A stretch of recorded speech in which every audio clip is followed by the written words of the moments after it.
Start off with Helene St. James, Detroit Free Press. Hi, Alex. When you're coming to a new team, how extra beneficial is just getting started at camp like this? Yeah, it's great. You got a lot of new faces to learn and a lot of guys you have to kind of finally actually meet. You see a lot of them from playing against them over the years and that, and then on top of it, you got to learn a new system in some ways, and then get acclimated and build that little bit of chemistry on the ice as well. So it's these few days up here in Traverse City are going to be immensely beneficial for everybody. What have you thought now 2 days into your first camp there? What are your thoughts? It's been good. The intensity's been high. The speed's been good. The pace and everything has been great. You can tell guys have been itching to get going.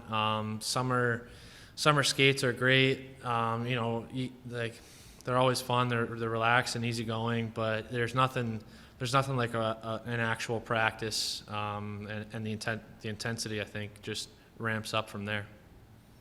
Okay. And when the season starts, do you anticipate? It sounds kind of like maybe at least at the start, you and Thomas will switch on and off every other start and such. And how do you see yourself progressing into the season? Whoever's going is going to be the guy to play. Whoever's going to give the guys the best chance to win that night is going to be the guy to kind of take the reins and all that. So, it's nothing changes in my mind from last year, from the year before that. It's just if, I do my job, I stop pucks, come to work every day, and if my name gets called, I give the guys the best chance to win. If not, then I'm still prepared if something were to happen to go in the net or and if that doesn't work, if I don't have to, I don't have to. And, I'm a good sport, sitting on the bench, supporting the guys, doing what I can to help us win games. Do you see an opportunity here for you, though? To maybe kind of just get to the next part of your career and be a part of the rebuild here? They don't have anybody under contract long term, goaltending-wise, that maybe there's a fit there for you. Yeah, I think it's a great opportunity. Like you said, there was an opening. Obviously, Bernie did a great job last year, and then when that trade happened, it kind of the writing was on the wall. It was an opportunity for me to come in, hopefully play a lot of games, like you said, potentially can split and go 50-50 with Greiser, and then whatever happens from there happens, and that's just all you can ask for is an opportunity to play games, and you have to be able to make the most of it. Next up, Bob Duff, Detroit Hockey Now. Yeah, Alex, when you're a goalie, basically your job's the same no matter what team or what level you play at. You stop the puck. How much of an adjustment is there for you going from playing goal for the Hurricanes to playing goal for the Red Wings? There really isn't an adjustment, honestly. Like you said, the job stays the same. It was to stop pucks back there, and this year it'll be to stop pucks for us now. There really isn't much that changes, honestly. It's just we're in a different division, different team. So, like I said before, it's learning new system, getting familiar with all the guys, and that's really it. That changes, and eventually that'll just become second nature. I don't know if anybody let you know about this, but I looked into it, and because you only played 23 games last year, you're still eligible for the Calder, so you could be the first two-time Calder Trophy finalist in NHL history. Yeah, that'd be something.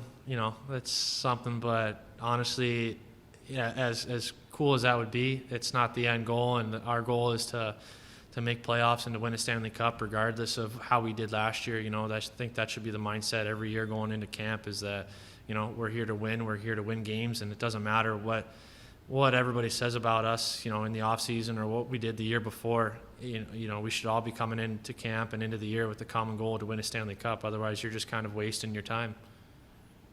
And the number 39, is that because of Hasek? Because he was the last goalie to wear hair? Is that how it became your number, or was there something that made your number differently? No, honestly, it wasn't that. It was just that number that I've worn since I was in juniors.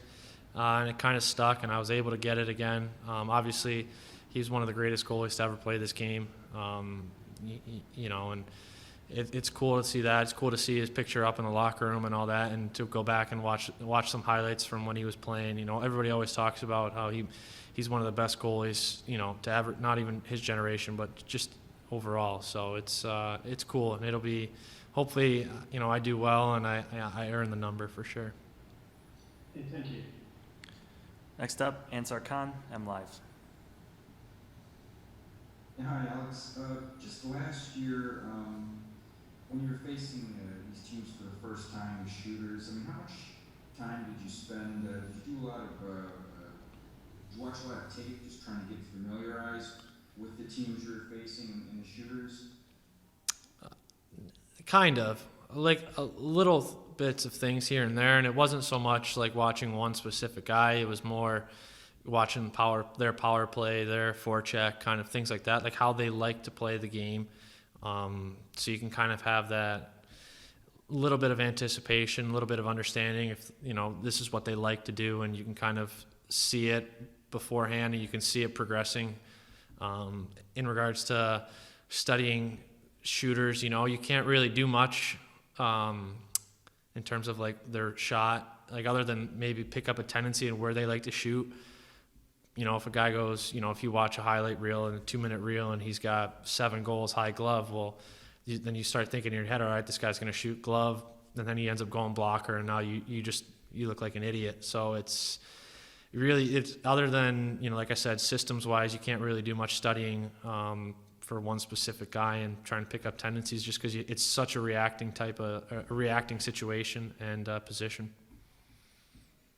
And then this year, I mean, you only faced a handful of different teams last year. This year, being exposed to the entire league, is that how much of a challenge is that going to be? And I guess I know it works both ways. They'll be seeing you for the first time as well.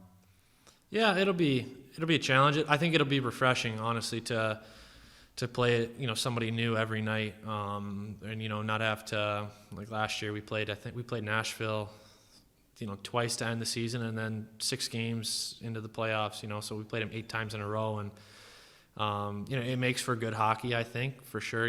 Like tensions start to build, and everybody starts to get a little heated, and emotions start to build up and things like that, and it makes for good hockey. But it's always nice to see somebody new too, and it just kind of, I think, it just lets everybody relax a little bit. You can kind of like start fresh, and there's no like, these guys beat us last night, so we got to beat them tonight, so. Thanks, Alex. Yep. Next up, George Malik, the Malik Report. Hi, Alex. As a fellow member of the Goaltenders Union and a bit of an equipment nerd, I was wondering what the situation is with your leg pads. You're still wearing the Carolina ones. Are the Red Wings ones stuck in Toronto right now? Yeah, there was just a little bit of delay getting them here. I can't say much other than that. I don't like to really, I don't pay too much attention to it. I ask, every few days, see what's going on, and it's stuck. It's kind of, it's out of our control. It was shipped out and just got mixed up somewhere along the way.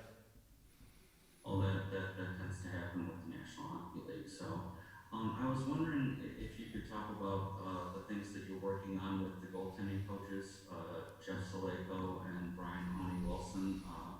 What parts of your game you still feel that you need to refine? Right now, I think it's just being technically sound. You start off a season fresh, and you've got little things that in the back of your head you'd like to work on, but for the most part right now it's about being technically sound and doing the little things right, having good habits.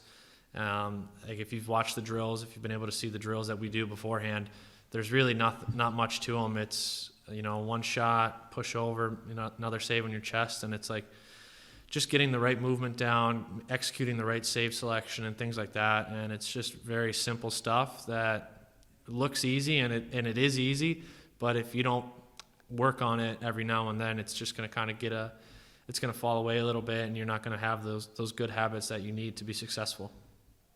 Thank you. Our last question, Tyler Dreisinga, 9 and 10 News. Hi, Alex. So, start thinking back to the night of the trade. How did you find out? Where were you when you found out? And what was kind of your reaction to it? About the trade? Yeah. My wife and I, we were We were pretty surprised. You know, we were back home, and actually we were getting married that day, and right before we went to see the judge, I got a call from my agent, you know, saying what the situation was and that we were getting traded. So it was a busy day. It was an exciting day for lots of reasons. She wasn't too happy when I picked up the phone at first, and then when I told her what was going on, she was actually really excited. So it was kind of funny to see her reaction there and how quickly she switched from being a little pissed at me to being excited. So like I said, it was a lot of fun. We were very, very happy with how things turned out and couldn't be more excited to start the next chapter in my career here. Yeah, obviously that's a big sudden change in terms of plans for you and your family the day of the wedding. How was that kind of adjustment then, and has your experience so far in Detroit kind of met your expectations of what you were hoping for? Yeah, it's been awesome. This is top class organization. You know, they do everything right. They're not cutting corners. Obviously, an original six team, they know how to do it. They've had a lot of success in the past, and just looking forward now to the challenge and hopefully kind of getting us back into that success, kind of like having success during the year, you know, and getting back to winning Stanley Cups. And have you ever been to Traverse City before this week? What have you made of it so far? Yeah, I did the rookie tournaments up here a few times with Carolina. We actually, you know, we won it.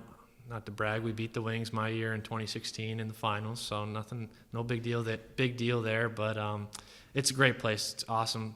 My wife and I and a few friends, we were up here a few weeks ago for Labor Day. We went and toured some vineyards and things like that. So it's a lot of fun. There's a lot of cool things to do, and it's nice to just kind of get away from downtown Detroit a little bit and just be with the guys, have fun, do some golfing, and, you know, whatever else we can do, and just get ready for the season. Thank you. Thanks, guys.